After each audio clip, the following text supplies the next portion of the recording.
1 and chapter 2 is where we're going to be for today's lesson. So let's get started. Picture, if you would, we're getting started. Those who are watching by YouTube Live, you guys can help us out. Please hit that share button if you don't mind, and tag somebody as well. We want the others to be part and to join in what we're talking about today. Those who are watching by Facebook Live, you guys hit that share button as well. Tag somebody also, that'd be really, really cool. I appreciate that. And if you're watching this by replay later on, maybe later on tonight or tomorrow, when you're watching, hit that share button, please, so somebody else will get this as well. That way the word gets out there. You guys are doing awesome with sharing, by the way, so thank you so much for doing that.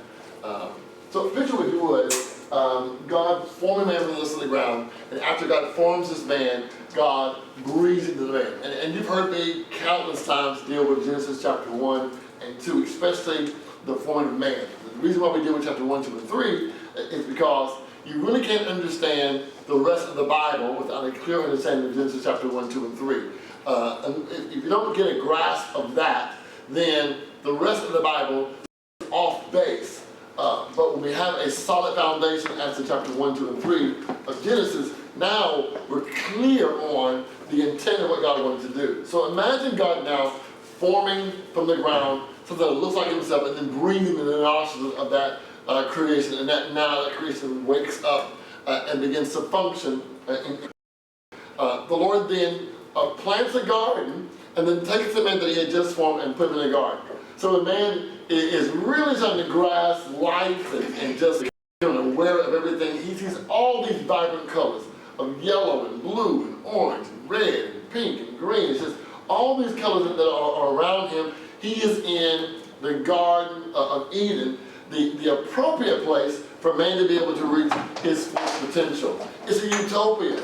And the goodness of God is clearly seen there in the garden, because man now is in the proper environment for him to be able to come to the place where he is now at his fullest as well. By the way, the Garden of Eden, grace and peace to you, Sister Durban, I hope you're doing well. The Garden of Eden is an actual location based off of geography. When we look at the various rivers that were there, the Bible tells us there were 4 rivers that came out of this particular garden. The best we can ascertain is that in the reading of the scriptures. So from garden to garden, that's what we see. When God wanted to reveal his kingdom, what he did is that he planted a garden. And when God wanted to extend that kingdom, he placed the man that he had made in his image and likeness, he placed that man into the garden. What's amazing is God took the man, the scripture says, and he placed the man, took and placed. That shows us the man was not created in the garden. Man was created outside the garden. God took the man who was outside the garden and he put the man, or planted the man, in the garden. So he's transported. That shows us then that man is a seed, or a seedling of God. I say seedling because his growth was started outside the garden, and then he was taken and transplanted into the garden. Now, when we started this series, we were revealing that seeds reveal potential.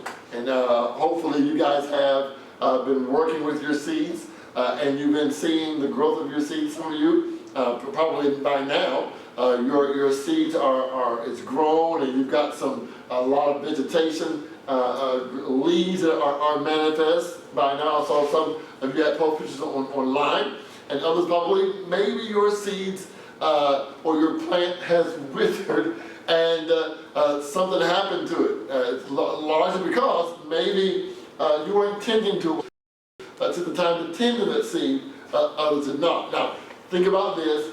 Seeds have potential. Man is the seed of God, therefore man has potential. So repeat these words after me. I am God's seed, therefore I have potential. So that's important to know. So you're the seed of God, therefore you have potential. The garden demonstrated God's government in the earth, God's military outpost. It was God's governmental seat. And as in all of those kind of things, there must be a legal representation to be able to function and or also govern in that place. Legal representation. And so since there must be some sort of legal representative there, then what God did with us is that he placed man in the garden as his legal representation to represent him. So man became God's ambassador in the earth to be able to now rule in the same way, rule in the same fashion, or better yet, to represent God in the earth. That man who God placed there bore his image and bore his likeness. Man was not an original, he is a duplicate of or a mirror of God. This man whom God had formed was designed like him. Hallelujah. He was fashioned like unto God. And he actually housed the essence of God in him as well. This is the man whom God had formed. He was an image bearer of God, and the image bearer of God, or he is the raised seed of God. I'm going to repeat this throughout the lesson about being God's image or God's image bearer. So please repeat these words after me right now. I am God's image bearer. God's image bearer. So we are God's image bearer in the earth. So God took this man, places him in the garden. It shows us that man has a purpose appointment when he's placed there in the garden. And it's really seen in verse 15 of chapter 2. We're going to read this in a second. God tells man to work the garden and to keep it. So to keep it and to dress it, or to work it and dress it. So man is to work the garden, man is to keep the garden. So man's first assignment in the earth was to be a gardener. That's beautiful to see.